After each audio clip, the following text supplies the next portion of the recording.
Voces de la Radio, con Iliana Cervantes Lima. Servicio para el equipo de España, primer tiempo marcador. 0 España, 0 para Ecuador. Eric Westerberg. 17,20 ya. Ahora con Claro podrás tener tu tablet Samsung P3100 en plan Flex de 29,99 más impuestos mensuales. Incluye 1000 megas para navegar. Yo más Claro conectado. Valvoline, las primeras en el mundo. Calidad desde 1866. Avanza el partido como avanza el nuevo Mave Taxi del grupo Mave. Se llama hoy. Un saludo para David Arrega y la gente del registro civil, mi querido maestro. Saludos cordiales, Ecuador. Bienvenidos a otro programa más de Voces de la Radio. Para nosotros, como siempre, es un gusto contar con su sintonía para conocer también la trayectoria de los referentes de este medio de comunicación. Con nosotros este día tenemos el honor de estar conversando con Eric Westerberg Maldonado. Él es uno de los mejores locutores comerciales que tiene el país, así como también es comentarista deportivo, voz en off y productor y director de programas deportivos. Eric, para nosotros como Voces de mi ciudad y también como Voces de la Radio, es un gusto tenerle en este espacio para comentar sobre su trayectoria y el aporte que ha dado usted, sobre todo a la locución comercial, la locución en off y todo lo que tiene relación con el ámbito deportivo. Eric, muy buenas tardes. Buenas tardes, Iliana. Qué gusto compartir con usted, con todos los que tienen la oportunidad de ver este programa. Realmente satisfecho por la invitación, contento, emocionado y agradecido por tomarnos en cuenta. Ya dejamos de hacer hace un par de años radio y que nos vuelvan a tomar en cuenta, pues realmente nos complace muchísimo. Gracias por la invitación y estamos listos para conversar y esperamos que a quien nos observa en este programa, pues realmente le guste lo que vamos a hacer, lo que vamos a hablar y lo que vamos a decirnos.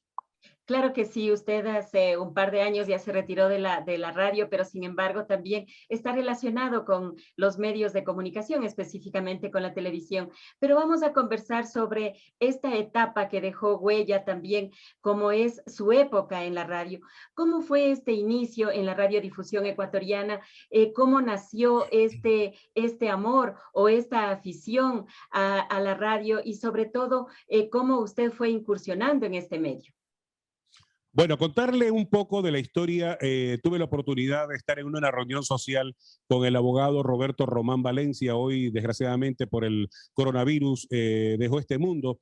Fue la persona que me dio la oportunidad de entrar a la radio en una charla que tuvimos nosotros en una fiesta. Me escuchó y me decía, hijito, dice, tú tienes voz de locutor, que no, entonces no trabajas en ninguna radio. Le digo, no, la verdad es que nunca lo he hecho, pero siempre me gustó. Desde muy pequeño yo hacía la voz de la locución comercial en los partidos de fútbol del colegio.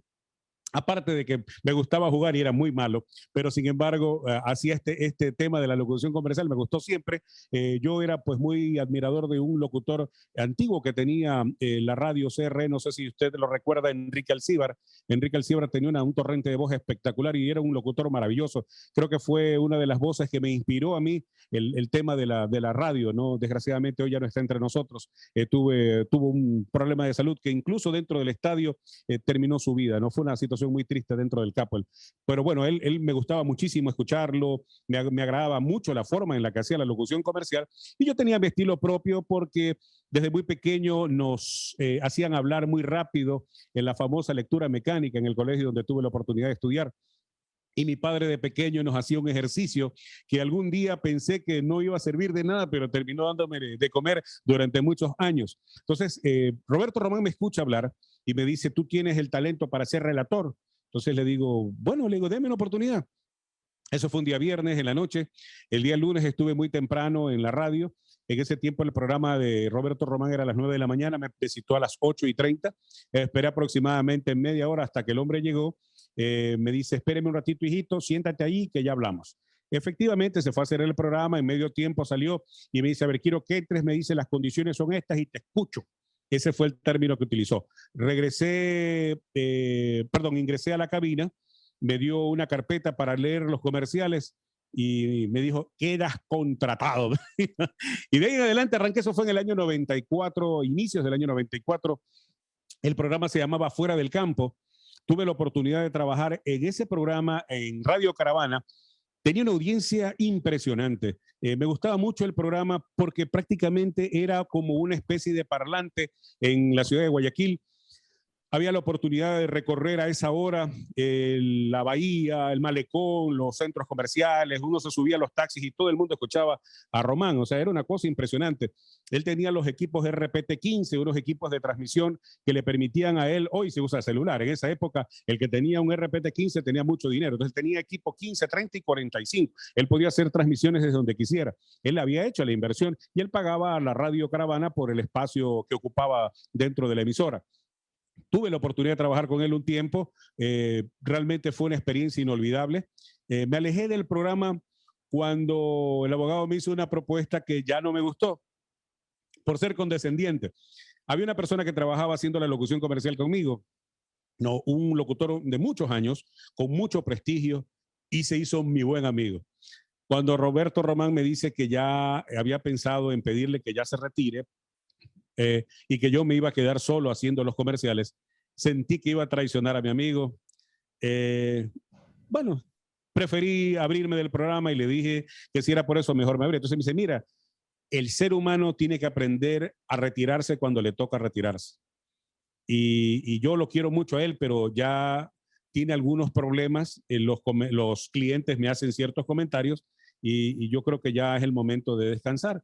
Entonces, le voy a decir que vamos a hacer otra cosa, igual él está en otro programa. Bueno, para hacer corta la historia, le rechacé la oferta.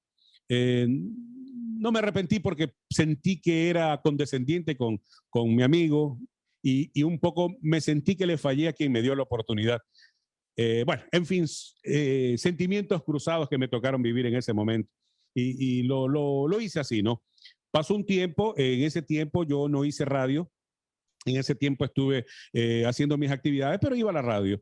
Abdón Vite Bajaña, un buen amigo reportero de Caravana, me ubica un día y me llama y me dice, Eric, quiero que te unas al programa de Diálogo Deportivo. El abogado Miguel Martín y Casa quiere hablar contigo. Entonces me sentí súper animado, contento, que me tomen en cuenta. Y fui pues a la famosa Cámara de la Pequeña Industria, donde el abogado era el rey. Entonces hablé con él, me hizo una propuesta, me agradó.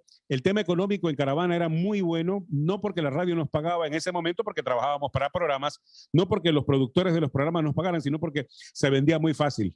Hoy es muy difícil vender publicidad, obviamente, Ileana, lo sabes, es muy difícil, pero en esa época usted golpeaba la puerta y era como un boom. O sea, llegaron ya de la radio, del programa tal, del programa acá, entonces se vendía todo. No necesitabas gastar en lentes porque había una óptica que te lo financiaba. No necesitabas gastar en ropa porque había alguien que te lo quería poner. O sea, así de fácil, ¿no? Era una cosa tremenda el momento histórico que la radiodifusión en esa época mantenía. O sea, era prácticamente, era un parlante la radio, ¿no?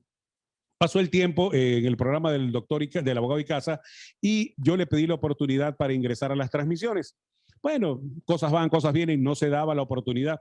Yo lo que realmente quería era trabajar en las transmisiones del fútbol. Siempre me gustaron las transmisiones del fútbol. Ese era mi sueño. Entonces, Gerardo España, el abogado Gerardo España, que hoy es mi compadre, me dio la oportunidad y me dijo, buen amigo Nexar Medranda, un operador de muchos años de Caravana, me escuchaba y me dice, ¿y tú no quieres trabajar en las transmisiones? Sí, pero ¿con quién hablo? Me dice, yo voy a hablar con Gerardo. Y le dijo a Gerardo, dale la oportunidad. Me dieron la oportunidad en un partido justamente para Gran Colombia de Quito, cuando ya el grupo Caravana se había unido a Gran Colombia. Tuve la oportunidad de trabajar con Lito Pavón del Pozo, esa fue mi primera transmisión. Me sentí extraordinariamente emocionado. Tuvimos la oportunidad de ir a Puerto Viejo, trabajamos con el profesor Grimaldi, Lucho Grimaldi, Lito Pavón del Pozo, hicimos una transmisión realmente que me pareció a mí una de las mejores que yo he hecho en mi vida. Le metí alma, corazón y vida. Y trabajar al lado de Lito Pavón, pues era un lujo tremendo, ¿no? La segunda transmisión, adivine con quién, en un partido que jugaba el Emelec. Yo me supongo con alguien que es muy querido acá, el señor Sí, Edgar Villanuel Caviedes. El maestro Edgar Villanuel Caviedes. Tuve la oportunidad de conocerlo, de tratarlo, una persona con un don de gente increíble, impresionante torrente de voz, un maestro a tiempo completo, porque eso fue para nosotros en la radio y ha sido para nosotros en la radio y creo que para todo el mundo, ¿no? La persona que tiene la oportunidad de compartir con él sabe que de él se aprende mucho, aparte de que es un hombre muy divertido, muy agradable, que es una persona que tiene una capacidad para contar chistes, alegre, bueno, es un ser humano extraordinario. Ese fue mi segundo partido en el Estadio Modelo, cuando Caviedes era el boom del Emelec. cuando Caviedes era juvenil. Nosotros estábamos viendo la previa y justamente estábamos con el maestro. Para Gran Colombia también el partido. Obviamente Gran Colombia ya era parte del grupo Caravana. Entonces, ese fue mi inicio en la radio, prácticamente en las transmisiones, que es lo que yo había soñado y había anhelado siempre. Y ellos me dieron la oportunidad. Eric, pero hay una situación también, muchas veces dicen que usted como locutor comercial era un genio, porque cuando usted, por ejemplo, locutaba, lo hacía sumamente rápido y la gente lo entendía. Entonces, ese era el valor agregado. Eso es lo que comenta acá el señor Edgar Villarruel Caviedes. Bueno, lo que pasa es que la radio Caravana tenía una particularidad.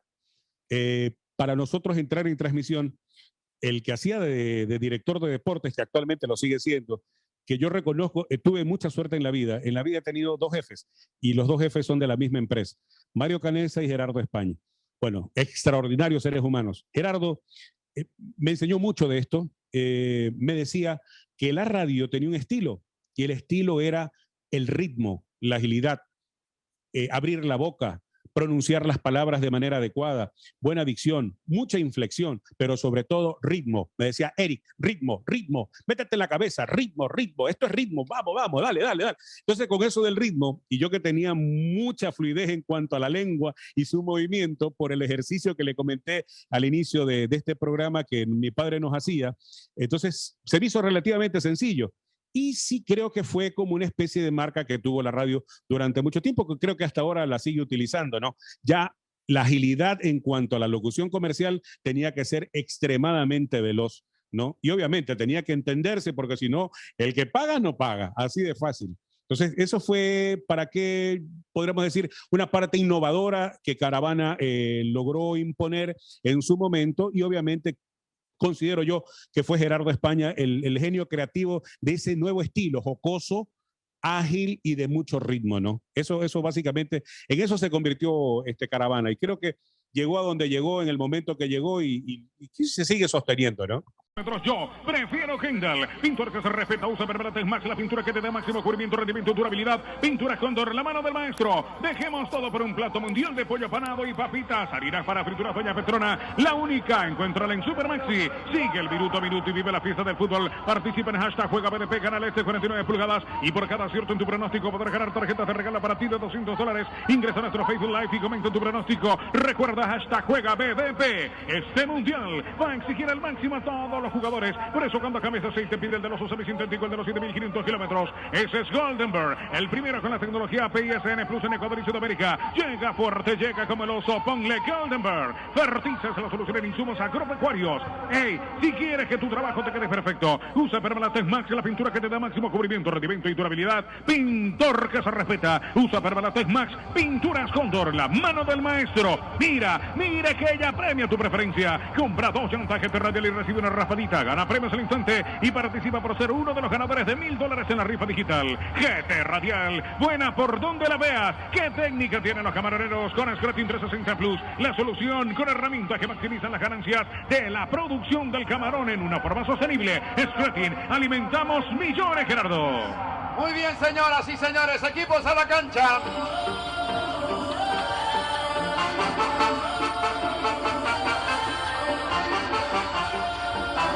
Eric, usted en Caravana estuvo en 2 espacios que eran muy sintonizados, como por ejemplo Fuera de Campo y luego Diálogo Deportivo, que usted mismo nos está narrando. Pero sin embargo, usted también estuvo en una emisora que lleva el nombre del puerto principal. ¿Podría comentarnos cómo fue también su relación con este personaje que es muy querido, como es el rey de la cantera ya fallecido, Pablo Aníbal Vela? Bueno, le cuento. La historia con Radio Guayaquil, justamente el nombre de la emisora que le abrió al rey de la cantera un espacio en las noches, en la madrugada, se llamaba Los Comelunas. Entonces, Pablo Aníbal Vela, un tipo extraordinario que tenía una visión en cuanto a las lecturas de los partidos increíble. Creo que fue el mayor hincha del Nacional que el Nacional tuvo en toda la historia, porque él adoraba el Nacional. Bueno, por lo menos eso es lo que siempre nos dijo. No, y él estaba pendiente, que la alineación, que esto, que el otro. Bueno, y la gente solía confundirse un poco, ¿no? Por lo menos yo entendí hasta el final que era el Nacional su equipo. ¿no? Porque él me hacía leer mucho las noticias del Nacional. Me invitó a hacer comentarios, me invitó a hacer comerciales y me invitó a opinar un poco de fútbol en el programa Los Comelunas en Radio Guayaquil. Prácticamente lo hacíamos en la madrugada de 2 de la mañana hasta las 5 de la mañana aproximadamente este programa. Imagínese usted lo duro que fue, pero lo extraordinario como experiencia trabajar al lado de uno de los comentaristas más grandes que tuvo la radiodifusión en el Ecuador. Pablo Aníbal Vela era un genio realmente tras un micrófono y lo fue tras una pantalla. Y un tipo al cual le aprendí mucho, tuvo muchos consejos prudentes y un hombre que supo respetar mucho a las personas, ¿no? Cuando trabajaban con ellos. O sea, le tengo una acápite especial en cuanto a la gratitud con Pablo Aníbal Vela. ¿Y qué nomás usted hacía en Radio Guayaquil? Coméntenos, ¿usted también trabajaba igual que él en la madrugada? ¿Cómo era? Bueno, nosotros entrábamos a las 2 de la mañana, Pepe Cebolla, el rey de la cantera y el que habla, hacíamos la lectura de las noticias y comentábamos las noticias de fútbol. Entonces comentábamos sobre las noticias, ya cerca a las 4 de la mañana, ya hablábamos un poco de las noticias nacionales, de la Crónica Roja y todo eso. Entonces tuvimos la oportunidad de darle un toque diferente a la madrugada. En esa época, pues en las radios, no sé ahora, yo soy sincero, ahora ya estoy durmiendo. En esa época en las radios pues se competía mucho con música, novedades, había mucha competencia en Guayaquil. Por el tema de la madrugada, el que llevaba la sintonía en la madrugada. Y el rey captó la atención de la gente en la madrugada y creo que lo hizo bien. Pepe Cebolla le daba la parte jocosa, la parte chistosa, el rey, los comentarios muy sesudos que el tipo tenía, porque era un hombre que tenía mucha riqueza en cuanto a conocimientos y dar opiniones. Y yo pues daba la lectura de las noticias y también metía la lengua en cuanto a las opiniones. Básicamente eso era lo que hacía, ¿no? Leíamos las noticias, lo hacía yo, leía las noticias, le daba las inflexiones que el rey me pedía que le dé y hacíamos el alto y hacíamos el comentario de lo que estábamos acabando de leer, ¿no? Ese más o menos era la dinámica del trabajo en ese programa en Radio Guayaquil. Usted, hemos hablado también de lo que usted es locutor comercial, pero también usted realizaba algunas otras cuestiones. Por ejemplo, usted narraba deportes. ¿Podría comentarnos algo sobre eso? Porque usted no solamente fue locutor comercial. Bueno, yo tuve la oportunidad de estar en el sistema TV Cable, ¿ya? TV Cable, hoy, no se me escapa, sí sigue siendo TV Cable. Bueno, TV Cable en aquel entonces prácticamente manejaba la sintonía de los, en Guayaquil por lo menos le digo, y lo mismo en la ciudad, en mi ciudad, en Babahoyo, ellos casi eran los que se imponían en cuanto a los sistemas de cable dentro de Guayaquil y Babahoyo, por lo menos de lo que yo conozco, ¿no? Cuando me invitaron a ser parte como voz en off de este canal, yo anunciaba las películas, anunciaba eventos, anunciaba espectáculos. Entonces, yo era la voz en off de TV Cable durante un tiempo, ¿no? Yo tomé la posta de Javier Albán, un locutor comercial, buen amigo mío, guayaquileño, que estuvo hasta ahora último en Super K. Yo tomé la posta y estuve casi como 1 año, 2 años, algo así. Estuve con ellos. Cuando de repente se abre la oportunidad de hacer relato, me dice doña Irma de Cabrera, que fue una productora, me dice, Eric, quiero que relate un partido entre Perú y Argentina. Le digo, bueno, yo soy locutor comercial, yo no hago relato. No, pero usted tiene que ayudarme, usted está trabajando también aquí conmigo, tiene que ayudar. Bueno, llamé a un buen amigo que se llamaba, en paz descanse, y nos dolió mucho su partida, Paco Álvarez Moreira, que tenía una memoria fotográfica, que tenía una capacidad mental impresionante, que usted lo llamaba y le decía, y sobre todo un hombre generoso. Le llamé, le dije, Paco, ayúdame, mira, me están pidiendo que relate esto. Me dice, hermano, dice, pero ¿cómo vas a relatar si tú no eres relator? Dice, cuidado, vas a quedar mal. Le digo, hermano, ya estoy enredado y voy a hacerlo. Bueno, me explica Paco, para poder relatar, me hace unas graficaciones, ¿no? O sea, me hace unas graficaciones en el papel, me dio un curso intensivo en 1 hora y media. Me explica los jugadores, las características de los argentinos, las características de los peruanos, los números que siempre utilizan para los partidos y me lancé al relato. Para mí fue debut y despedida, no lo hice más. Esa fue mi oportunidad para relatar fútbol, no lo hice más. para los de TV Cable había sido una cosa extraordinaria y yo tenía un talento para hacer relato y que ellos querían que siga y me querían pagar una fortuna por cada partido, una cosa que realmente era de loco, o sea, triplicaba lo que usualmente nosotros percibíamos por cada locución, ¿no? A ver, si me pagaban, voy a decirlo, ¿no? Si me pagaban 150,000, 200,000 por cada locución, me pagaban 1,5 millones por partido. Una cosa que, Claro. así, a ese nivel, o sea, 1,5 millones de sucres por un partido. Entonces, era una cosa para mí, 1,5 millones, con un poquito más y te comprabas un carro, ¿no? Con 4 o 5 veces más te comprabas un carro, más o menos una cosa así era. Entonces, me llamó la atención porque yo no era relator. Y doña Irma de Cabrera, insisto, yo no sé qué se hizo de ella. Ella era la productora en esa época de TV Cable y me dio esa oportunidad. Pero me retiré porque yo no soy relator, no me siento relator. Hago comentarios de fútbol, sí, porque me gusta hablar, me gusta conversar, me gusta compartir, tengo mis propias ideas, tengo mis propios criterios e intento entender el fútbol de una manera diferente. Lo veo desde el punto de vista del técnico, desde el punto de vista del jugador, desde el punto de vista del dirigente y sobre todo del aficionado. He estado en todas las posiciones y creo interpretar un poco lo que cada uno piensa y lo que cada uno quiere de un partido y lo que cada uno quiere de un equipo. Y por eso me atreví a hacer comentarios de fútbol. Y lo hice durante algún tiempo, pero ya no en radio, sino más bien en televisión.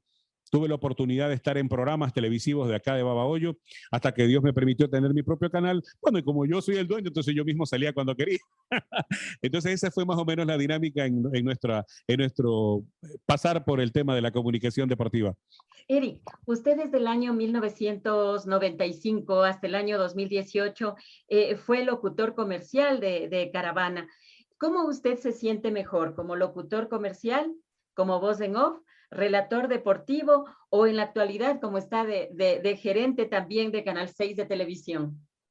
Le voy a ser muy sincero, la locución comercial es extraordinario y creo que es lo que a mí más me divierte. Trabajar con personas que tienen chispa, que tienen dinámica, deja de ser un trabajo y se vuelve una diversión. Tuve la oportunidad de trabajar con los mejores de la radio, creo yo, convencido de que trabajé con los mejores de la radio en estos famosos pool que hacían para las Copas América, para los mundiales. Trabajé con el maestro Edgar Villarroel, con Lito Pavón del Pozo, trabajé con Patricio Mantilla, trabajé con Gerardo España, Paco Álvarez, Rudy Ortiz, Walter Ruiz, he trabajado con Pepe Murillo, he trabajado con Petróleo Salazar, he trabajado con Carlos Efraín Machado en alguna oportunidad. Me tocó la oportunidad también de trabajar con los comentaristas, Mauro Velázquez, Marcos Hidalgo, Carlos Víctor Morales, Roberto Bonafón.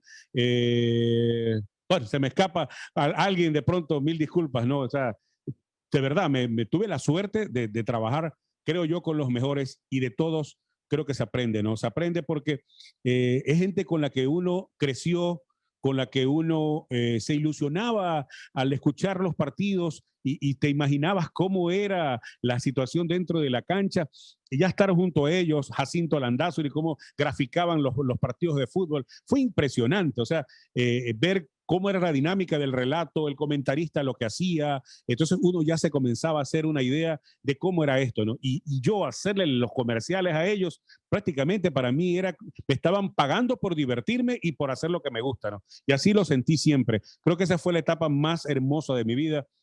Hice lo que realmente me gustaba, lo disfruté mucho, pero creo que como todo en la vida, todo tiene un ciclo, ¿no? Todo tiene un hasta aquí y ya, bueno, ya me llené. Yo creo que ya hice lo que tenía que hacer, creo que cumplí mi ciclo, creo que llegué al mejor momento que tuvo la radio Caravana, creo que fue el mejor momento de la radio.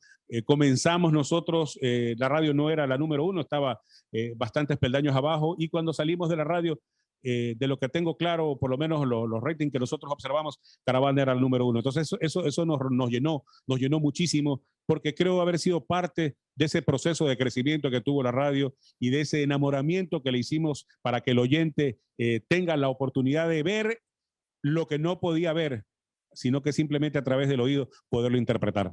Eric, usted nos ha topado un tema que es fundamental con respecto a los relatores deportivos, que ellos graficaban todo el escenario, no solamente lo que estaba en la cancha, sino todo el escenario que se vivía, o si pasaba un avión, o cualquier cosa simultáneamente, ¿no es cierto? Pero, ¿cómo es la cabina en el estadio cuando ustedes transmiten? Porque nosotros podemos oír voces espectaculares, por ejemplo, en las diferentes emisoras que están narrando, relatando y locutando también. Pero, sin embargo, ¿cómo es ese proceso, no? ¿Cómo ustedes pueden dialogar? ¿Ya saben por los ojos? ¿O cómo es para, por ejemplo, está relatando, supongamos, estaba relatando el señor Rudy Ortiz, y ya le tocaba la locución comercial a usted, y luego el comentario? ¿Cómo ustedes tenían, no sé, esa convivencia, la conexión para que todo salga perfecto? Porque en ese momento no se puede decir que ustedes están haciendo un libreto. No, bueno, básicamente hay algo que uno lo va ganando con el tiempo. Uno aprende de los mejores, o sea, tuve la oportunidad de trabajar con gente que tenía mucha experiencia. Porque si a lo mejor me hubiera tocado trabajar con algún relator con el que de repente recién comenzaba, yo me hubiera quedado en blanco. O sea, me tocó trabajar con donde las papas queman, con los que realmente hacían quemar las papas. Ellos me enseñaron en el momento en el que uno tiene que entrar. Ellos hacían una inflexión, terminaba una jugada, ellos hacían una inflexión, entonces yo rápido tenía que captar. Cuando un saque lateral, se quedaba un momento en silencio y yo ya sabía que tenía que entrar. Llegó un momento que yo no necesitaba estar con ellos, y el maestro le consta, transmití muchas veces por ciertos inconvenientes que tuve desde mi casa. Entonces yo no necesitaba ni siquiera ver el partido, ni tampoco estar junto a ellos. No había que hacerse señas, no había que hacerse golpes como para que uno entre, no. Ya a través de la inflexión que el relator hace, usted ya sabe el momento en el que tiene que ingresar, y usted sabe cuando el comentarista también le está dando paso.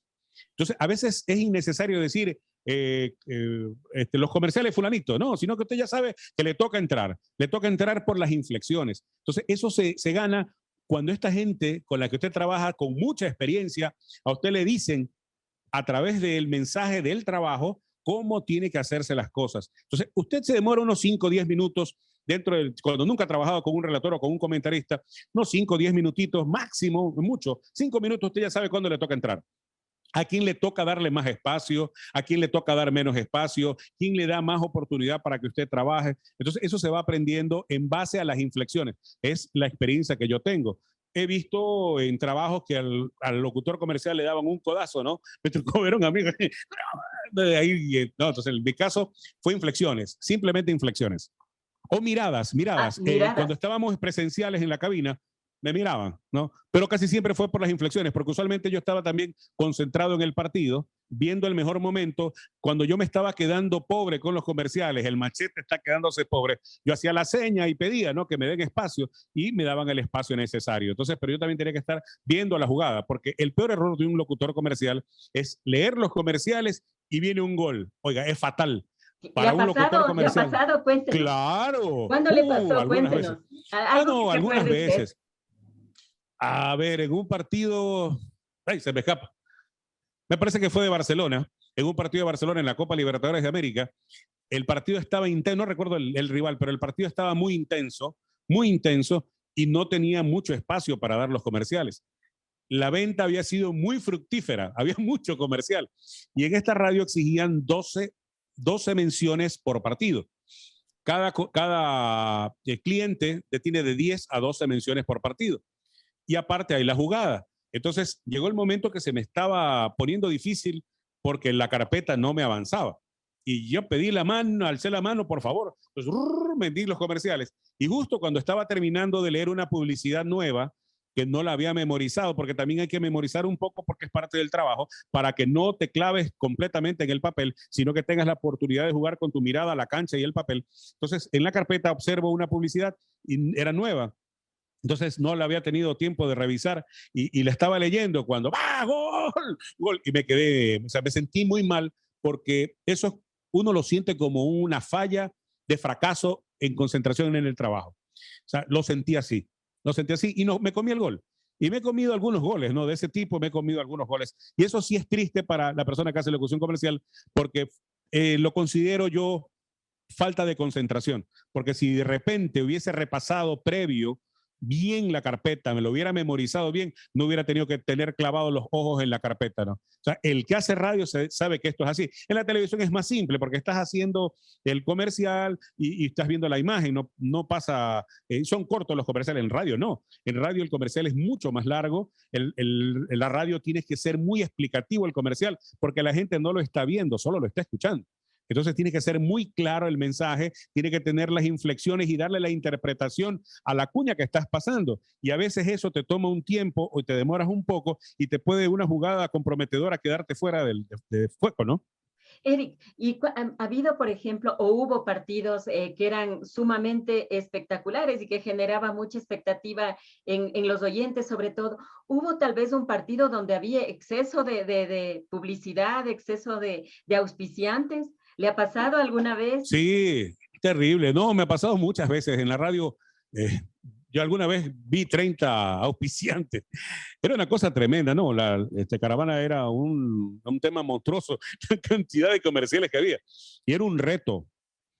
Cada partido era un reto, sinceramente. Eso fueron una de las cosas que sabes que yo creo que ya es el momento de irme, ¿no? O sea, era exceso de concentración. Me tocó hacer 2 o 3 partidos en el mismo día. Era bastante pesado.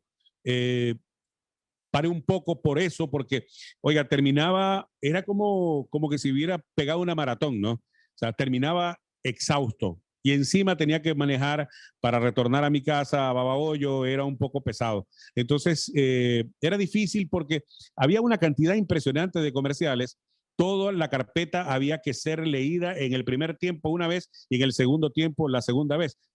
Prácticamente la carpeta se la viraba 2 veces en el partido. Y saber que está terminándose el partido y te quedas con media carpeta, con un cuarto de carpeta, y sabes que hay una persona que le están pagando por controlarte lo que dices, es difícil.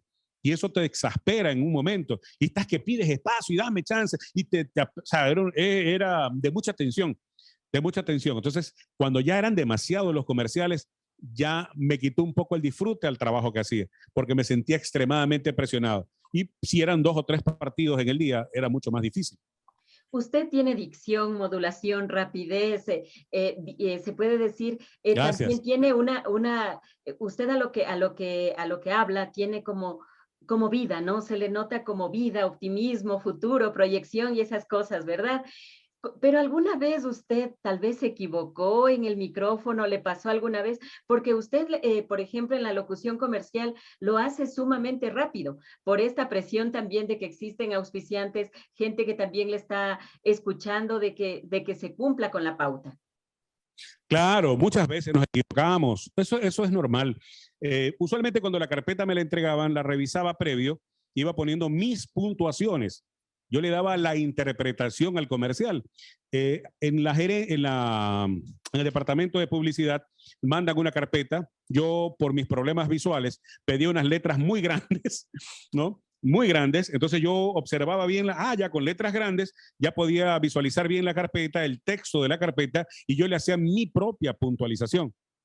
Le ponía las comas donde yo pensaba que tenían que ir las comas, cómo modular las inflexiones correspondientes para interpretar de la mejor forma lo que el cliente nuestro, el cliente de la radio, necesitaba hacer llegar como mensaje a la gente que tenía la oportunidad de escucharnos. Entonces, muchas veces nos equivocamos, por supuesto que sí. Y es triste porque te equivocas y no tienes oportunidad a reaccionar ni a decir, perdón, me equivoqué. No. O sea, te equivocaste y quedaste como tonto. O sea, eso nos pasó algunas veces. Me ha pasado muchísimas veces a mí. En los partidos casi siempre hay errores, ¿no? De repente son minimizados porque la gente a veces no se da cuenta, ¿no? Pero el que está leyendo o el que tienes al lado, que es el relator, en el caso mío, era el abogado de España, que era mi jefe, mi compadre, mi amigo. Él me hacía ver, porque él es un tipo muy preocupado en esto del trabajo. Es un tipo extremadamente serio, ¿no? Él controla todo, trata de que no se le escape nada y creo que el éxito de Caravana en gran medida se lo debe a Gerardo España. Lo digo con sinceridad. Ya no tengo absolutamente nada que ver con la radio. Podría decir cualquier cosa a estas alturas, pero él es un tipo extremadamente preocupado en los detalles. Entonces, él me hacía la carpeta y así, y esto y el otro. Entonces, era un asunto de mucha concentración. Y él sabía cuando nos estábamos equivocando. Entonces, obviamente, se notaba más. Porque me hacía así, Entonces, tratábamos de no hacerlo, no cometer esos errores. Porque el cliente a la larga es el que termina pagando las consecuencias. Ya que estamos hablando de Gerardo España, quien también es muy, muy conocido y muy respetado acá en la capital ecuatoriana, cuéntenos cómo era él, cómo le inculcó, porque usted al inicio dice que parte de lo que usted está locutando y narrando fue una escuela él para usted. ¿Cómo era un día a día con el señor Gerardo España? Bueno, él sabe desdoblarse como persona. Cuando él es amigo, creo que es el amigo más incondicional del mundo. Creo que él es el amigo que está siempre preocupado por las personas que lo rodean, siempre busca el beneficio de la gente que está en su entorno, y eso habla muy bien de él como ser humano, ¿no? En el momento de convertirse en el jefe, al momento de ser la transmisión, debe ser uno de los tipos más exigentes con los que me tocó trabajar. En ese momento él no es amigo de nadie. Él es el jefe, el director de deportes, la persona que está controlándote todo.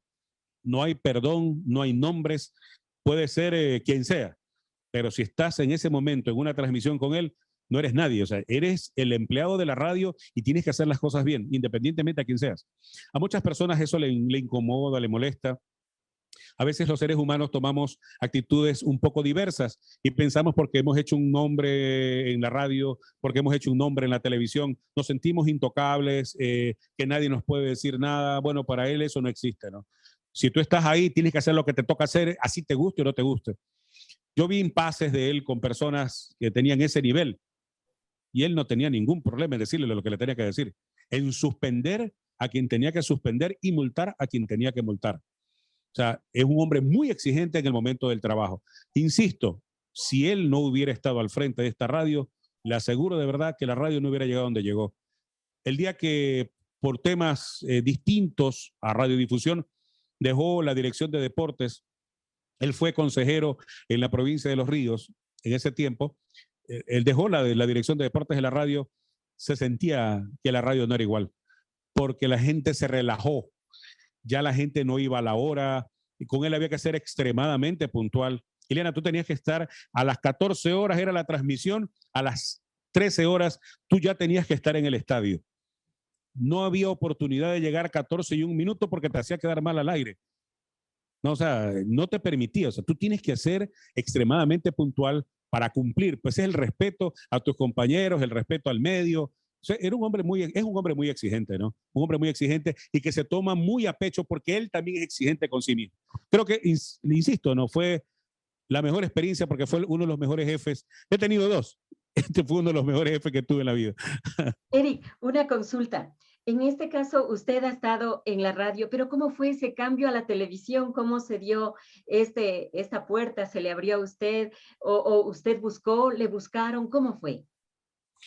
Bueno, cuando tuve la oportunidad de ser presidente del Club Venecia en Babahoyo, apasionado, ese es mi club, mi equipo desde la infancia, me gustó toda la vida, los Leones de Barreiro, el equipo del Guanchiche, bueno, los campechudos, le dicen de mil formas acá. Ese era mi equipo y tuve la oportunidad de hacer radio en Babahoyo, alternamente a Caravana. Hacíamos las transmisiones de los partidos y esa transmisión que le hacíamos llegar a la gente a través de Radio Fluminense acá en Babahoyo, le dio la oportunidad al equipo de coger mucho más seguidores. La gente iba al estadio, la gente se identificaba. Eso nos ayudó mucho. Cuando ya dejé la presidencia del club, me invitó un grupo de periodistas a ser parte de un programa en la televisión, en uno de los canales de Babahoyo. Entonces, yo formé parte de ese canal y ya estuve invitado en el panel. Descubrí en mí un comentarista que no lo había tenido la oportunidad jamás de hacer, ¿no? Durante mi vida, pues yo fui político universitario y de repente tenía la oportunidad de dar discursos. Nunca he tenido problema para hablar en público, lo hacía ante 7,000 personas, 8,000 personas en la universidad, en la Facultad de Ciencias Administrativas, que tenía 14,000, pero se quedaban solo 7,000 a escucharnos. Entonces era difícil, ¿no? Era un poco complejo. Entonces yo le perdí el pánico escénico al tema de hablar en cámaras y micrófonos. Y para mí la cámara es lo más simple, porque ni siquiera la ves. más difícil es hablarle a la gente cuando te está viendo. Cuando te pueden hacer una morisqueta, te pueden hacer algún gesto medio desagradable y te puede desconcentrar. Bueno, aquí la televisión fue increíble, una experiencia muy linda, porque tenía la oportunidad de esgrimir mis criterios sin que nadie me esté haciendo mala cara. Por lo menos en sus casas me hacían cualquier mala cara, pero yo no lo veía. Entonces fue agradable, fue diferente, fue una linda oportunidad, tanto así que me enamoró mucho esto y comenzamos a hacer nuestro propio proyecto, que fue nuestro canal que se llama Hoy por Hoy C6 Televisión Babahoyo, y tenemos la oportunidad de hacerlo ya en nuestro propio medio, ¿no? Entonces fue increíble. Hacemos programas de varios tipos. Hacíamos un programa que se llamaba Tertulia, donde 4 personas hablábamos del mismo tema con diferentes puntos de vista, ¿no? Hicimos programas políticos, hacíamos transmisiones de eventos como las elecciones. Entonces, aparte de lo jocoso, porque yo creo que esto es parte de lo que debe generarse en la comunicación. Esa comunicación no debe ser acartonada. La comunicación debe ser dinámica, debe ser agradable, debe ingresarle al ser humano, pero con alegría, para que la gente sienta un poco del empuje que todo ser humano debe tener y necesita para el desarrollo de su vida. Pero si esto está, me parece que la gente va a perder el sentido. La vida es bella, es corta y bella. Hay que aprovecharla y vivirla intensamente. Eso es lo que hacemos nosotros en televisión, o lo que intentamos hacer en televisión. Pero usted también es presentador de televisión. Sí, sí, con esta cara y este rostro y No, este no, cuerpo, pero aunque usted no lo cree. no, para nada, para nada. Para que, también, bueno, ahí ya me disfrazo, ¿no? Me disfrazo, me pongo corbata, me pongo... Sí, ahí me disfrazo usted es presentador de televisión, de programas deportivos. ¿Y cómo le ha ido ahí? ¿Le gusta estar en esa parte también que es muy importante, tomando en cuenta de que muchas veces, en este caso, los gestos, la imagen, ayudan también a darse cuenta qué es lo que pasó en el terreno de juego? Bueno, en el caso nuestro, yo no me he visto, me veo muy poco, ¿no? Me veo muy poco, no me veo, soy sincero.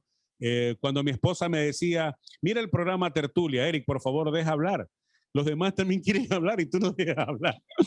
Ese es un problema que hay que controlar, porque a veces uno tiene tanto que decir y de repente quiere monopolizar, perdón, el diálogo, la tertulia, la conversación, y puede pasar en las cámaras. Entonces, yo tenía una productora que permanentemente me hacía señas, ¿no? Ya. Entonces yo me esperaba un poco ya, y lo comenzábamos a hacer, ¿no? Y creo que fue muy divertido, realmente muy divertido, y la gente creo que lo gozó mucho. Insisto, nunca me pude ver. Sé que a veces me descontrolaba un poco al mirar a la persona que estaba hablando y no jugaba cámara, persona, que es lo que nos piden, ¿verdad? Uno tiene que, cuando esté en televisión, mira a la persona con la que está interlocutando y obviamente la cámara también. A veces me olvidaba un poco de la cámara. A veces yo ni siquiera me acordaba de que había una cámara, ¿no? Llegamos a ese punto. Imagínense en el programa Tertulia, Elena, que estábamos con unas copas de vino. Era lo más divertido del mundo. Era como que estábamos en el patio de la casa nuestra conversando de un tema agradable y la gente lo disfrutó muchísimo. La pandemia nos liquidó a nosotros, la televisión se puso muy compleja. Hoy por hoy es muy difícil hacer televisión. Debe ser en todo el país, tanto así que veo canales nacionales que han pasado por problemas difíciles. Nosotros también lo estamos viviendo. Ha sido muy complejo. Yo ya no estoy haciendo televisión. Hay personas que lo están haciendo por mí, pero un poco sí creo que se afectó mucho la televisión. Entiendo que la radio no muere. Los sistemas digitales van a terminar prevaleciendo al final de la jornada. Y toda la inversión hecha en la televisión a la larga, no sé en qué termine, ¿no? O sea, son detalles que es bueno compartirlos para que se sepa la realidad. Ya las cosas no son tan fáciles ni color de oro como aparentemente se las puede visualizar, ¿no? Las cosas son complejas ahora. Como que es incierto, ¿no? Como que la situación no tiene un rumbo fijo. Sí, las cosas están muy complejas. Sí, completamente. Aparte de eso, la delincuencia, Elena, hay un detalle que me permito compartir. Nosotros estamos viviendo en una ciudad que tiene cierto grado de inseguridad. Aquí se da mucho la extorsión. Resulta que el cliente potencial nuestro es alguien que tiene recursos económicos para pagar una publicidad. Mucha gente prefiere evitar hacer publicidad para estar en el anonimato, bajar el perfil y de esa manera no ser víctima de extorsión. Un poco a eso hemos llegado. La situación es muy difícil. La situación se complicó económicamente porque ¿cómo se financia un medio de comunicación? En este caso, un canal que para poder estar al aire necesita muchos réditos económicos también. Entonces, ¿cómo están haciendo ahí? La situación es difícil. Es muy difícil. Y de paso, cuando usted tiene autoridades que tienen intolerancia a la crítica, cuando usted tiene autoridades que no les gusta que le hagan ver los errores o las denuncias de los ciudadanos, es más complejo todavía. Porque los medios de comunicación vivimos justamente de la publicidad. Y si las puertas las tenemos cerradas de parte de las autoridades, ¿por qué se sienten afectados? Porque les hacemos ver que hay una alcantarilla que se rebosa, que hay un puente que se cae, que hay una obra inconclusa, una carretera destrozada, una calle con huecos donde pueden poner hasta una plantita, donde el agua sale de mala calidad. De repente la autoridad se siente agraviada o piensa que es algo personal. No, nosotros somos los que transmitimos las denuncias de la comunidad. Es el deber ser del medio de comunicación. Ese es el estilo nuestro. Nosotros no, por recibir pautaje, hacemos mutis a lo que ocurre. Eso sería prácticamente desleal con la razón de ser de los medios de comunicación y eso lo evitamos a capa y espada. Si alguien tiene una denuncia, lo hacemos trascendente porque la gente debe saber que eso está pasando en la comunidad y eso, pero a la larga, termina siendo un perjuicio en el tema económico.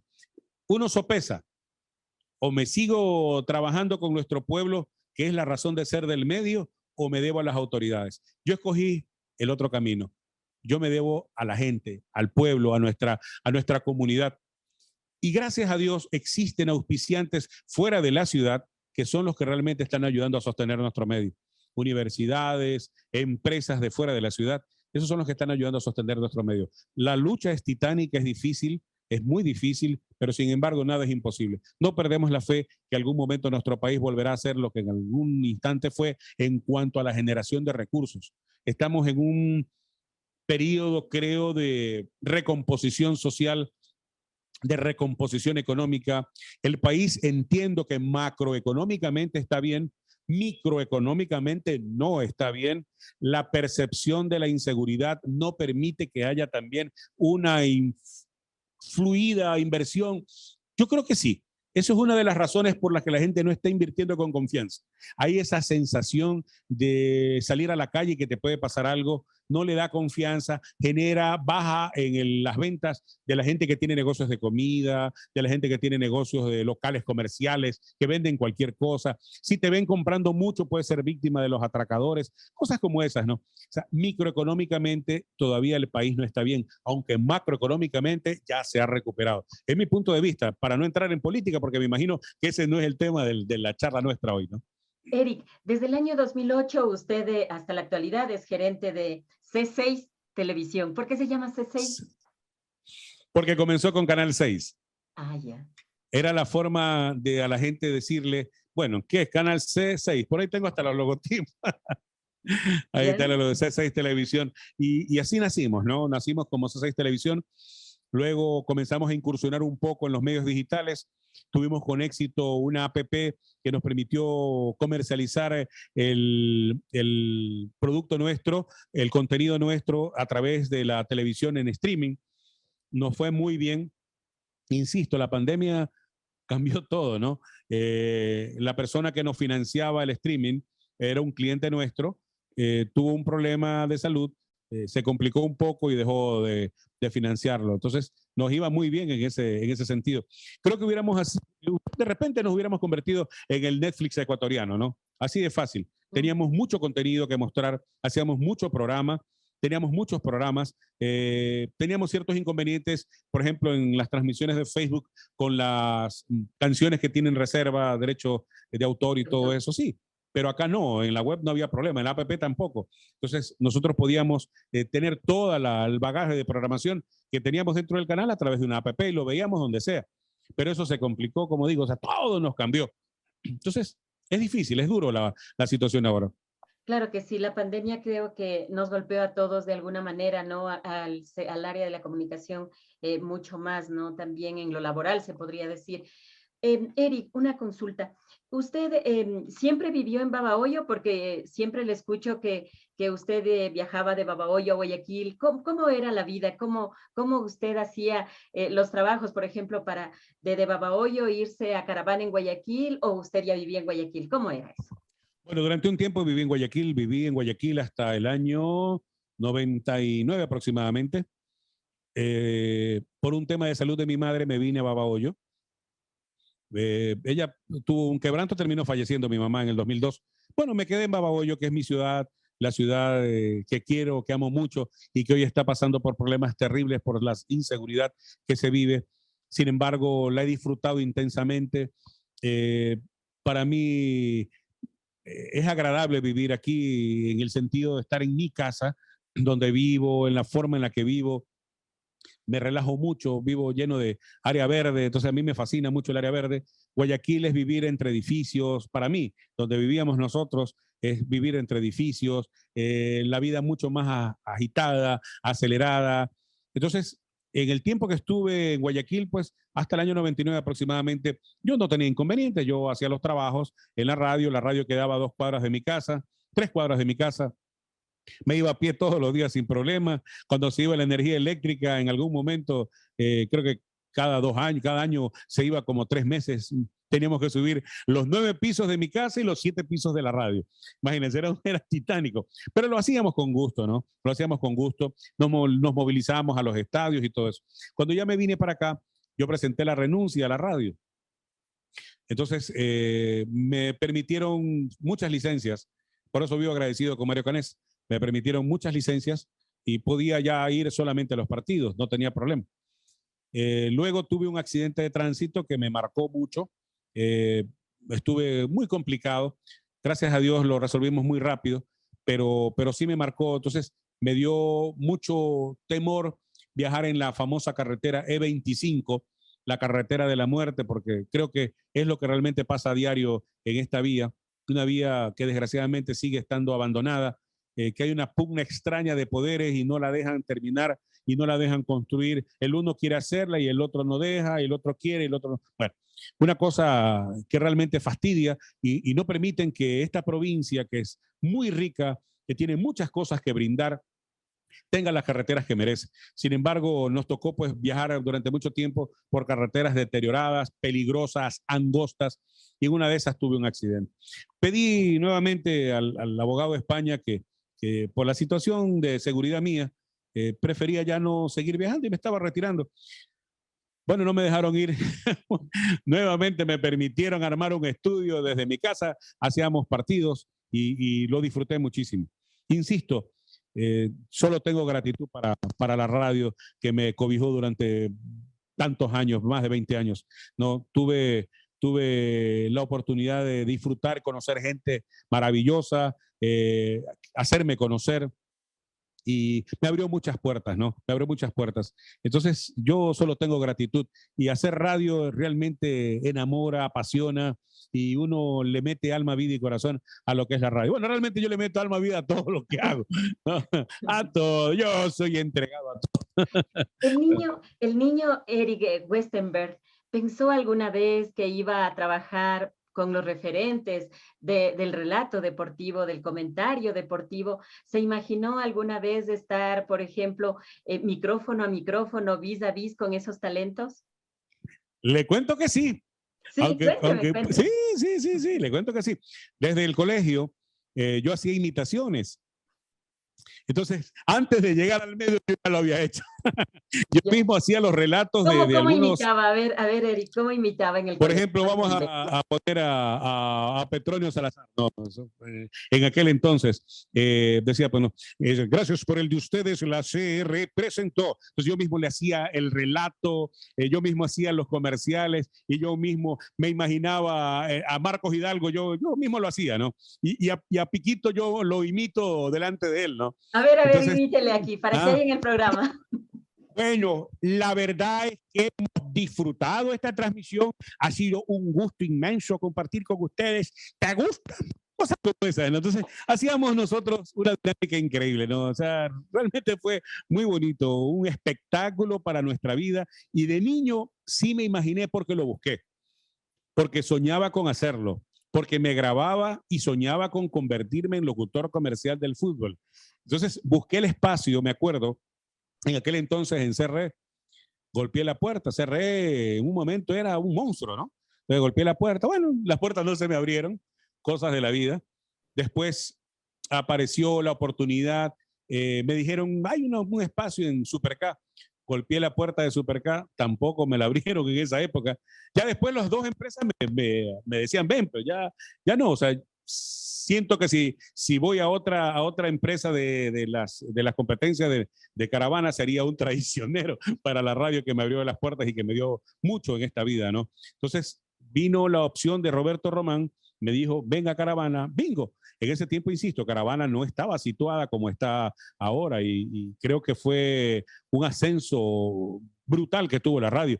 Consiguió llevar a su staff de periodistas a lo top de la comunicación en Guayaquil, sobre todo. Y creo que en Quito de igual manera, ¿no? El maestro Edgar Villarroel, estuvo Fabián Gallardo, estuvo Pamosa, estuvo Lito Pavón del Pozo, Eduardo Acevedo. Oiga, hay un genio que hace reportajes en la radio, Alín Roberto, que tiene un nivel cultural increíble, que debería tener espacio para hacer incluso programas de cultura. O sea, un tipo que lee mucho. Entonces, ese era el personal que tenía esta radio. O sea, no era cualquier cosa, era un grupo enorme y un grupo de mucha calidad. Entonces, cuando me visualicé allí, cuando busqué el espacio y cuando me dieron la oportunidad, no la aflojé. La aproveché, creo que con intensidad, y tanto así que me quedé más de 20 años haciendo locución con ellos. Sí, sí me imaginé. Pensé que no lo iba a conseguir, porque las dos primeras cerradas de puerta me frustraron un poco. Me golpearon un poco porque, chuta, ¿será que soy malo, no? Entonces, algo en mí decía, bueno, ¿será que no le...? Bueno, no entendí, ¿no? ¿Qué pasó? No me dieron el espacio. Y luego entendí que los medios de comunicación son muy cerrados. Es muy difícil entrar. Después yo apadriné mucha gente para ingresar a los medios. He servido como puente para que ingrese mucha gente de Babahoyo. Hoy me lleno de orgullo diciendo que hay muchos babahoyenses metidos en medios de comunicación nacionales y a los cuales yo les he pegado el empujoncito, ¿no? Porque también de eso se trata, no ser casasola, no ser come solito. Tienes que compartir tus experiencias, las oportunidades, porque es hermoso, o sea, ser locutor, ser hombre de radio, te da algo diferente, ¿no? Te da algo diferente, te da la vida, te da la oportunidad de transmitir a la gente lo que no tiene la oportunidad de ver, te da la opción de conversar y contar un cuento, por decirlo de alguna manera, para que la gente se arme su historia en la cabeza, ¿no? Entonces eso es maravilloso, la radio le da eso a uno. Eric, entonces los niños que muchas veces están soñando con ser algo, con trabajar detrás del micrófono, ser relator, locutor comercial, pueden seguir soñando y cumplir ese sueño, ¿verdad? Pero siempre hay que prepararse también. Por supuesto, bueno, definitivamente es importante tener algo claro, ¿no? Focalizarse todos los días en lo que uno quiere, ¿no? Focalizarse. Si algo a uno le gusta y si realmente es bueno para eso, focalizarse en conseguirlo. Había un maestro en el San José La Salle, en el colegio que tuve la oportunidad de estudiar, Roberto Vitar Maguat, un gran maestro, nos decía, dice, aprendan a conocer sus verdaderas limitaciones. No va a ser locutor un tartamudo, ¿verdad? O sea, nos dio a entender que si uno realmente es apto para algo, puede conseguir lo que uno quiere. Claro, si uno realmente tiene o sea, si usted va a ser cantante y tiene una voz como la mía, entonces no pierda tiempo. Nunca será cantante, pues. O sea, cosas como esas. Entonces uno tiene que aprender a conocer sus limitaciones, uno tiene que aprender a conocer también para qué es apto realmente descubrirse uno mismo. Entonces, si yo logré entender que sí era bueno para esto, a pesar de mis dos primeros no, que los guardo y los agradezco, porque eso me dio la oportunidad de entrar a donde entré y hacer lo que fui. Eso lo tengo muy claro. O sea, fue una hermosa experiencia que me dijeran no, porque me hizo picar, como se llama vulgarmente, a la persona que se queda con esa desazón. Ah, me dijiste no, vas a ver que voy a ser mejor que tú. Más o menos eso fue lo que me pasó. Terminamos haciéndolo, ¿no? Terminamos montándonos en el potro ganador. Y eso fue, creo que lo que hicimos. ¿Y quiénes fueron sus referentes, Eric? Porque uno siempre escucha la radio y uno empieza también en esos sueños de quererlos cumplir a futuro. no es que va a copiar o a imitar la forma de locutar o narrar, pero sin embargo como que a uno le llama la atención y dice, ojalá alguna vez yo esté así, yo esté detrás de ese micrófono. Si no es en esa emisora, puede ser en otra. Bueno, lo dije al inicio, me comí un nombre. Enrique Alcíbar era uno. Enrique Alcíbar, no sé de pronto si alguna vez tuviste la oportunidad de escucharle, Eliana. Enrique Alcíbar era extraordinario. Y el otro era Marcelo Nájera, con quien tuve la oportunidad de ser locutor comercial en la misma caravana y me acompañó en Gran Colombia. Marcelo Nájera tenía una voz increíble, pero la voz de Marcelo Nájera más era para publicidad institucional. O sea, me parece que él, para mí, o sea, ojo, es que nadie se resiente, pero para mí se fue la mejor voz institucional que yo escuché. Marcelo Nájera. No sé qué se ha hecho Marcelo, no sé mucho de él desde hace mucho tiempo. No sé si recuerda que había un spot que decía productos Tony, productos de calidad. Sí, sí. Era la voz de Marcelo Nájera, ¿no? Y tenía muchísimos comerciales grabados. O sea, el tipo era genial. Él tenía la voz institucional, él tenía la voz perfecta para eso. Hacía locución comercial y era muy agradable escuchar. Pero a mi gusto le faltaba el ritmo que es lo que exigía la radio. Entonces él siguió dando noticias y ya no lo usaban en la locución comercial, porque la radio para Gerardo España era ritmo, era velocidad, era dinámica, no podía haber lentitud, no tenía que ser rápido. Eso es el estilo de esa radio y obviamente de pronto ya no encajó y siguió dando las noticias, para lo cual también tenía una voz impresionante y lo hacía muy bien. Esos eran mis referentes. De lo que veo, Eric, por ejemplo, siempre se plantea futuros y objetivos, ¿no? Como que planifica las cosas. ¿Cómo se proyecta también en este caso, Eric? Bueno, ahora estamos con el plan de la digitalización, de ingresar a la nueva forma de hacer noticias. Creo que lo estamos haciendo con relativo éxito, pese al poco tiempo que tiene el medio en la parte digital. En cuanto a seguidores, por ejemplo, en el Facebook estamos bastante bien. Tenemos más de 270,000, 280,000 seguidores. Tenemos una interacción de 3 millones, 4 millones de personas, un alcance de 8,900,000 o casi 9 millones mensualmente. Entonces creo que son números interesantes y eso nos está permitiendo entrar a un mundo al cual yo me negaba a entrar, al cual yo tenía muchas, no sé, o sea, lo que pasa es que, a ver, el tema de los medios digitales, me tocó ver mucha noticia falsa. Uh-huh. Eso me hizo reacio a aceptar, porque, bueno, yo digo, estos utilizan la credibilidad, se burlan de la gente, realmente...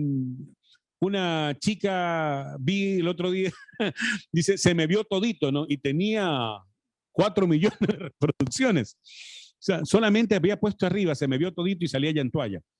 Entonces yo, chuta, ¿qué pasó, no? O sea, yo creo que nos estaba faltando un poco de contenido. Ahora poco se inventaron, que incluso hasta nosotros caímos, se inventaron a un influencer que había sido herido de bala en el abdomen. Nos pasan la foto con el tipo herido acostado en una camilla.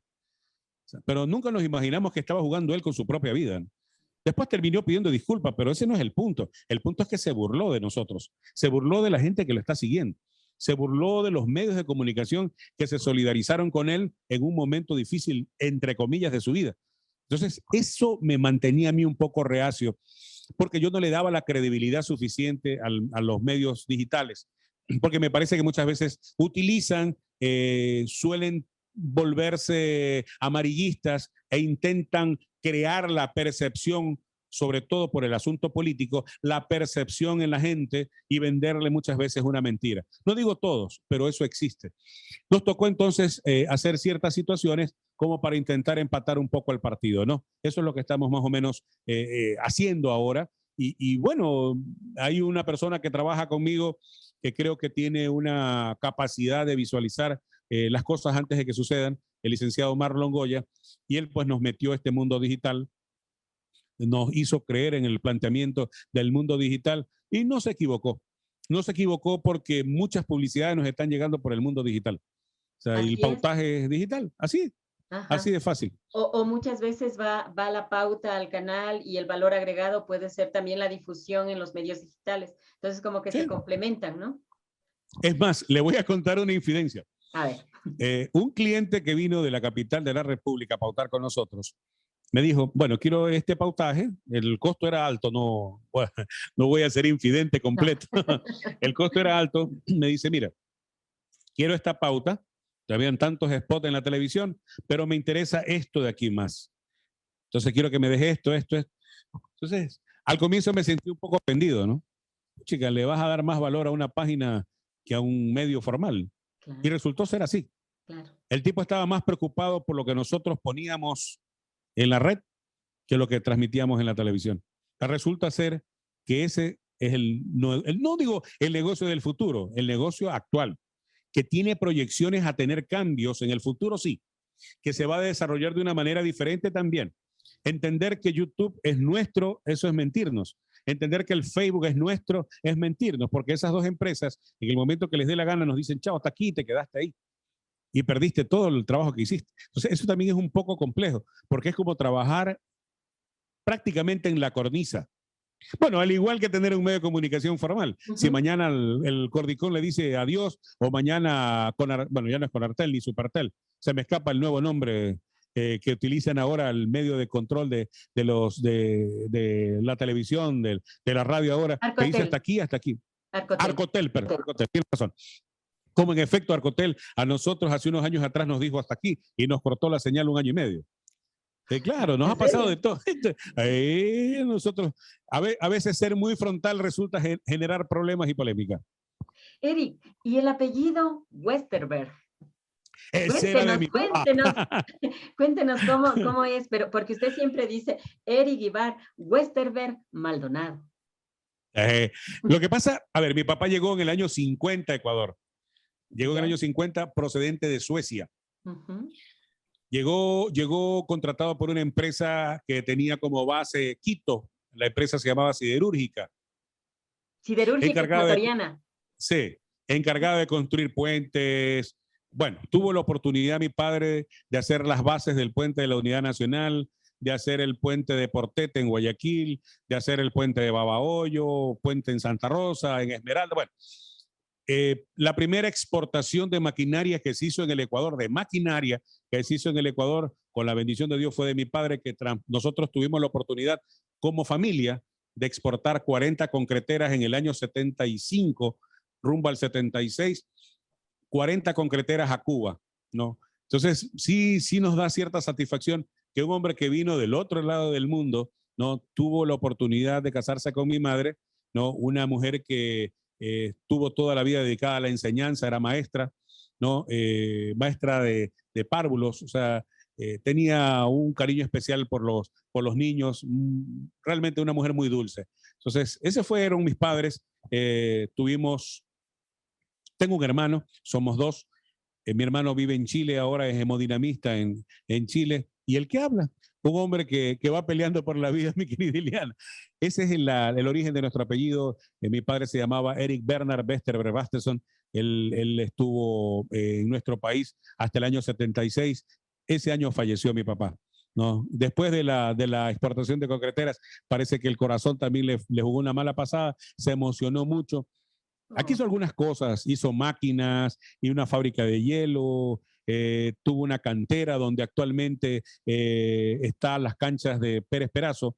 Incluso mi padre se las vendió al Universo, o sea, eso era un cerro, entonces de ahí procesaban piedra, sacaban la piedra de mármol y todas estas cosas. O sea, cositas que uno va conociendo en el camino y que lo llenan de orgullo, ¿no? Por el trabajo que hizo.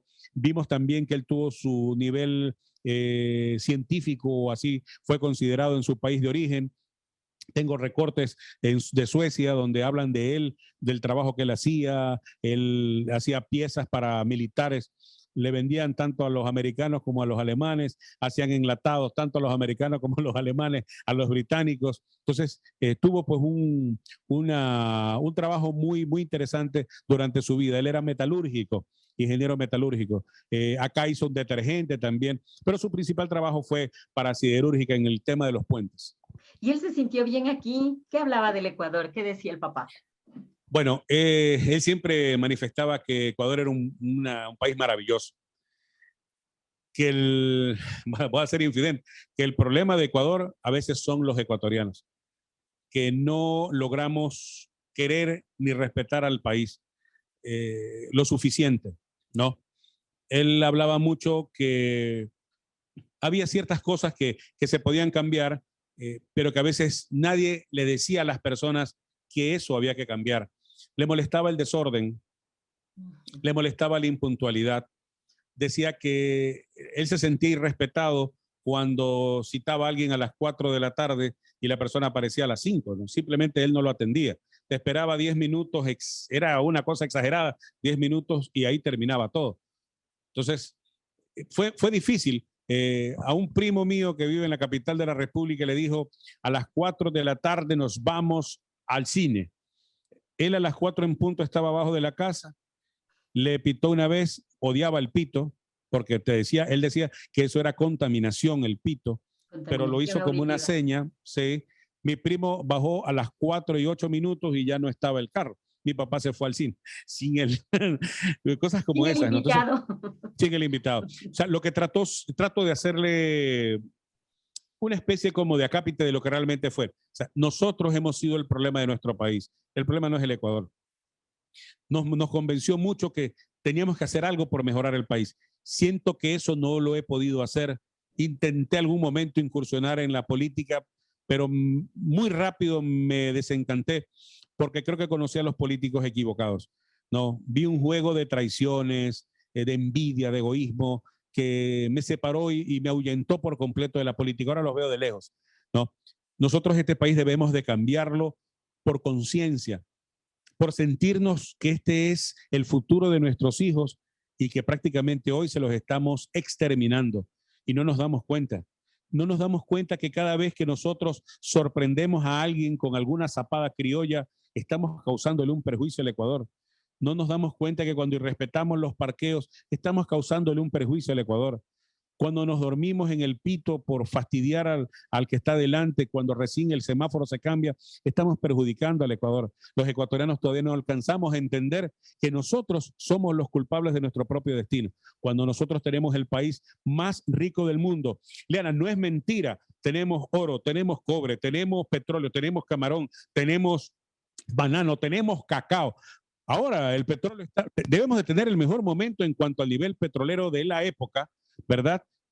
El mejor momento histórico del camarón, somos número 1.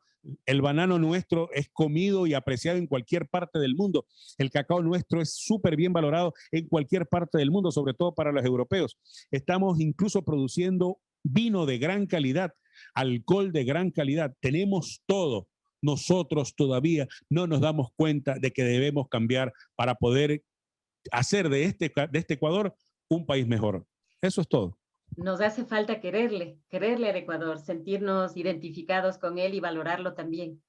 Ese es el legado. Yo creo que más falta nos hace respetar al país, respetarnos nosotros mismos, entender que la zapada criolla a la que nosotros siempre aducimos, eso de querernos hacer los listos, si hay 20 personas en la cola, yo soy sabido, ¿no? Yo ya voy primero. O sea, el no dañar a los demás creo que debe ser la impronta que tenemos que nosotros tener aquí, metida. Respeto a los demás. El principio del respeto creo que podría provocar un cambio en cuanto a la actitud. Hemos vivido una etapa muy dura que nuestros hijos prácticamente están viviendo un trauma. Nosotros vemos en la calle gente drogándose, niños que deberían estar estudiando con un arma matando. O sea, no nos hemos dado cuenta de lo grave en lo que hemos convertido el país y lo que hemos sido irresponsables en permitirlo. El asunto es muy serio, el asunto es muy grave, el asunto está prácticamente haciéndolo al país como una bomba de tiempo, teniendo tanto, porque este país, insisto, y tenía razón mi padre, es un país bendecido porque tenemos todo. Tenemos todo, Eliana, tenemos todo. Tenemos Sierra Oriente Galap, tenemos todo. Deberíamos ser ricos turísticamente. Y la gente no quiere venir por la mala calidad del agua, por los crímenes, por los robos, porque asaltamos y matamos a los extranjeros, porque somos sabidos y queremos quitarle a los que supuestamente tienen más a través de la zapada y el robo. Nosotros no queremos al país en el momento que cogemos coimas, en el momento que nosotros construimos carreteras con sobreprecios, en el momento que vendemos medicinas con sobreprecios. Esas son las cosas que están dañando al Ecuador. El Ecuador es un país maravilloso, insisto, pero nosotros no estamos siendo responsables con nosotros mismos, porque eso es lo que estamos dejando a los que vienen después de nosotros. Realmente a lo mejor muchos ni siquiera van a tener hijos entonces, pues no les importa. Entonces, ese es el legado que les estamos dando. Es terrible, Elena, y ese es el problema de fondo ahora. Eric, queremos agradecerle por esta entrevista, sobre todo por haber hablado de su trayectoria, pero también de algo que estamos viviendo en la actualidad, como es la cuestión de seguridad, ¿no? De empoderarnos y quererle mucho a nuestro país y valorarlo. Entonces, son temas también que se deben tomar en cuenta y topar, porque es lo que estamos viviendo en estos momentos. Entonces, por eso yo quiero agradecerle a usted, Eric, por haber aceptado esta entrevista desde un inicio y sobre todo conversar sobre su trayectoria, ¿no?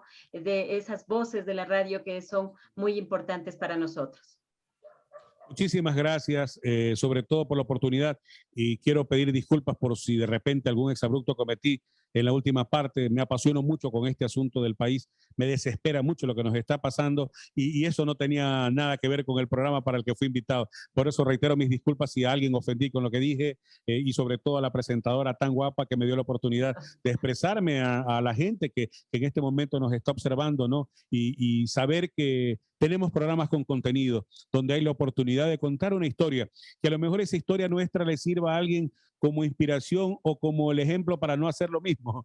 Puede ser, porque puede pasar cualquier cosa. Hace un momento, Eliana, yo sé que estamos en la parte final y con eso concluyo, me decías, y los niños, que los niños jamás pierdan la perspectiva de lo que quieren, que todos los días se pregunten, ¿y para qué voy a hacer esto? Que no hagan nada de lo que mañana les toque arrepentirse, que tengan conciencia plena de que cada acto que cometen en su vida podría tener repercusiones y que sobre todo tengan una aspiración sana del cómo verse mañana, del mirarse en el espejo y sentirse profesionales o lo que ellos van a hacer en el futuro. Eso es el mensaje que les quiero dar de manera final a las voces de la radio, mi querida Eliana. Muchísimas gracias, reitero, y si me extralimité con el tiempo, con el bla bla mío o con lo que dije, pido disculpas, pero me diste la oportunidad de comentarlo, de explayarme y eso hace mucho tiempo que no lo puedo hacer. Gracias de verdad y de todo corazón. No, muchas gracias, Eric. Estuvo todo bien y sobre todo para conocer y ver cómo se está viviendo también en diversos sitios de acá del Ecuador. Por eso nuestro agradecimiento a nombre de Voces de la Radio. En este día hemos dialogado con Eric Westenberg Maldonado. Él es locutor comercial, comentarista deportivo, voz en off, productor y director de programas deportivos. Amigos oyentes y televidentes, queremos agradecerles como siempre por su sintonía y sobre todo por las sugerencias que nos dan cada semana. Que tengan un excelente resto de día. Hasta el próximo programa, donde conoceremos a más voces de la radio.